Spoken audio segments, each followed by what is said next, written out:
Hello, this is Vignesh here. Welcome to Plouta Financial Wellness Hub. Today we have Joshua with us, who's our FCA-regulated financial advisor. Today we're going to look into pensions. Joshua, why pension planning is important?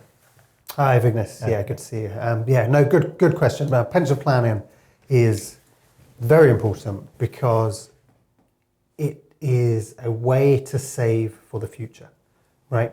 So what I mean by that is any money that goes into your pension isn't accessible until you reach 55, 57, whenever that date may be, right? So it means that anything that goes in is locked away in a vault, allowing for long-term sustainable growth. And that's why a pension is the most important tool for retirement for most people, because any money that goes in there is tax-free on the way in, and the growth, the returns, the dividends are all tax-free whilst in the pension, right? So what that means is that when you come to retirement, you've built up this nice pot of cash, investments, shares, whatever it may be, to draw down an income from to support you for the rest of your life. And what is state pension in that context? Is it like there is a workplace pension that's separate, and there is a people can do the SIPP, which is a self-investment pension, and then there's a state pension.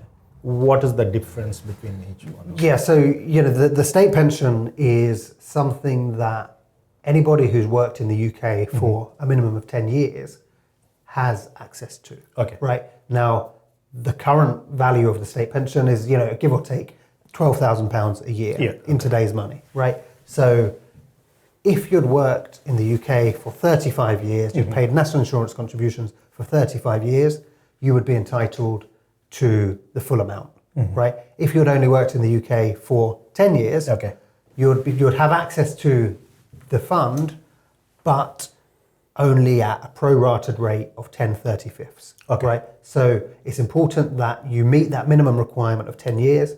And if you're looking to utilize the state pension forever, that you reach that 35-year mark. Okay. And also there is a government website where they can go and check are they eligible for the pension? Exactly. You can see all of kind of your contribution history on the government gateway. Yeah. It allows you to understand what years you contributed to it, what years you didn't. If you didn't, why didn't you that year? Maybe you were working abroad, maybe you were not working at all, maybe you were self-employed. And when you understand how many years you currently qualify for, you can work backwards to see if there's any years available to you that you can buy back.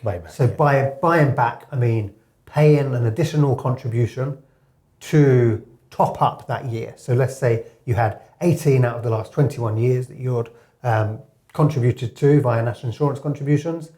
You could purchase 3 years if they were in the last few years to increase that 18 to 21, allowing you an extra percentage on the overall value of the state pension. Now, that's only going to be worth doing if you don't still have the time to reach that 35-year maximum. Yeah, and also you can give a government a call as well, and one of the tax advisors on the government side, they advise you on the thing, because I did myself as well. I had to call them and find out if I have a gap year, and they given me a very good advice over the phone, which really helped that one. And what is the other pension, like workplace pension? So a workplace pension, has been in existence since auto-enrolment came in. Now, auto-enrolment meant that everybody had the opportunity to be a part of a workplace pension scheme, subject to a few criteria, when they join a new job. Right? So after 3 months, they would automatically be enrolled into the company's pension scheme. Now, they have the chance to opt out, but we don't want people to be opting out of the pension scheme, because this is your future sum of money that you can use to draw an income from when that time comes. So auto-enrolment was brought in. It was a way to get more people saving for their retirement, and it did that because there's now more than ever a number of people who have a pension. Now, it also had some drawbacks because it opened up a large number of schemes available to people, which can be confusing. It means that when you leave your job, your pension doesn't follow you. you're probably going to enroll into a different scheme altogether with your next employer, Okay. which means that people end up with 3, 4, 5, a number of different pension schemes Okay. that they've put together over their career, Okay. but they're not always sure where they are, where they're invested, how they've performed, what the charges are, what that means in reality when they come to retirement. And those are the issues which really drive financial planners, because once you understand what you're working with, it's much more easy to formulate a financial plan. Okay. So get to know your pensions, understand what you've got, understand where they are. And if you don't know where they are, there's a government website which allows you to try and locate that pension scheme. Yeah, we'll provide the link as well for the government website. And also, like, if I'm moving for a different employee, like in my next employer, I can always change, and I can also let them know, can we have the same employment, or do I need to follow their recommended employer scheme? Most of the time the company is going to be rigid in terms of who they'll allow you to use, and it would almost always be the company scheme. So if that's with Aviva, you'll be locked into that Aviva scheme whilst you work at that company. And then when you leave, you may go to a new company, you will end up with a Scottish Widows scheme. Now what you've done is you have an active Scottish Widows scheme, which you're paying into every month, and a dormant Aviva scheme, which is no longer being contributed to. Now the risk is time goes on, you forget about this Aviva scheme, and you lose track of it. That's what we don't want to happen. So we need to understand whether it makes sense to keep that Aviva scheme where it is, transfer the sum of the value of the pension into the Scottish Widows scheme, have a separate scheme altogether for your previous employer's workplace schemes, which you can use to invest personally in some kind of personal pension. Okay, fine. And what's about for self-employed people?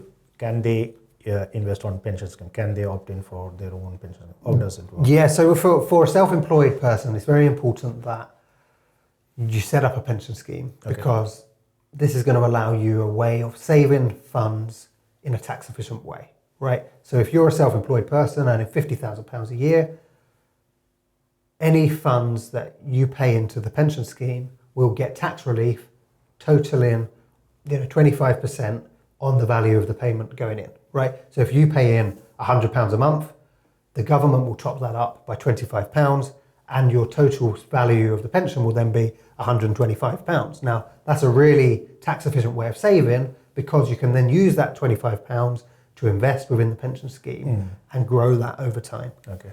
And what is the workplace pension? What is the person? I think the employer has to contribute certain amount, and the employer, what is the... So there's minimum levels. Each employer is different, but the minimum levels are 3% from the employer and 5% for the employee. That's the starting point. Lots of employers offer a higher value pension scheme. And it's one of those things which, when you look for a new job, when you're going for a new job, have a think about whether that's something that's important to you.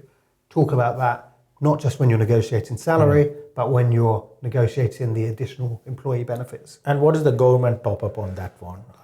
So it's all the same. So the way that the pension contributions work are, any money that goes into the scheme goes in gross, right? Now, if you were paying in your 5% a year, and you were paying £100,000, you were earning £100,000 a year, and you paid that 5%, £5,000 would go into the pension scheme. Now, the reality of that £5,000 is, if you didn't pay that into the pension scheme, you would have been taxed on that £5,000 at a rate of 40% plus some national insurance contributions plus your student loan. So what that would have done is meant that your net return on that £5,000 of income would be somewhere around £2,700, right? That's not tax efficient. What's tax efficient is paying the full gross value of the £5,000 into the pension scheme and allowing that higher starting point for future growth. And what is the retirement age over here? I think they're going to change as well soon, right? Well, the retirement age, if you are retiring today, tomorrow, next year, it would be 55. Beyond that, it will be 57. And that isn't the state pension age, but it's the age at which you can access your private pensions. And there's a tax, right?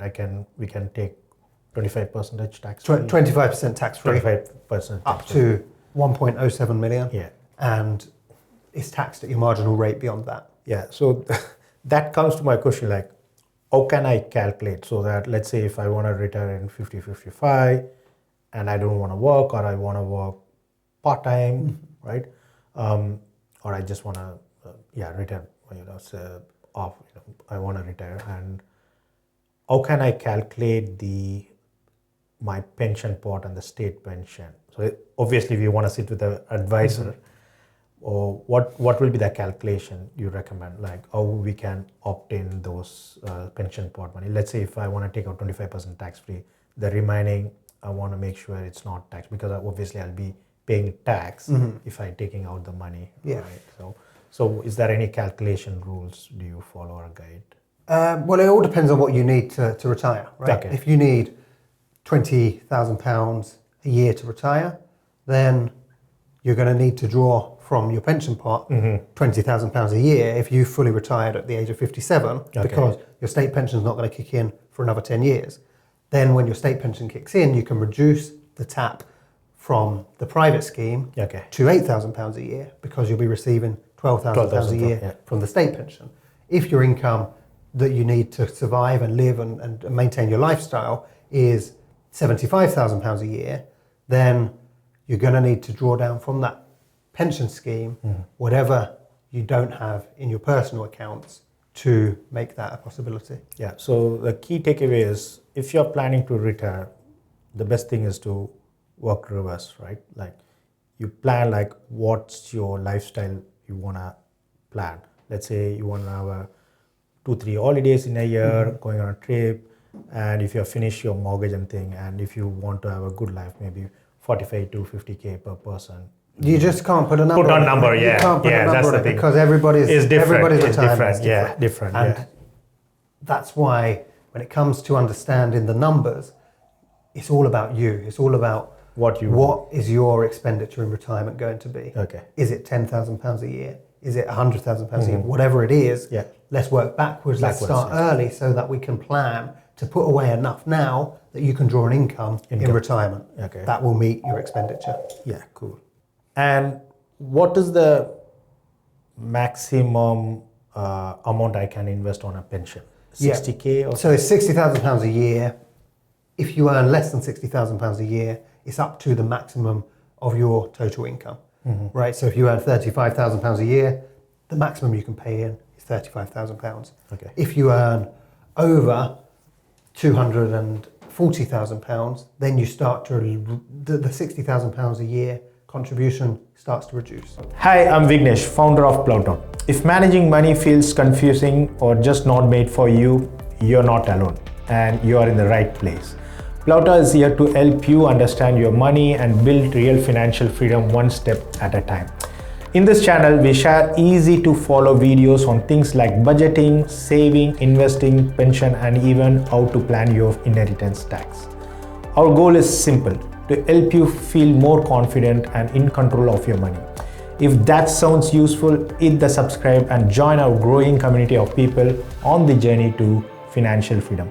Thanks for watching, and I'll see you in the next video.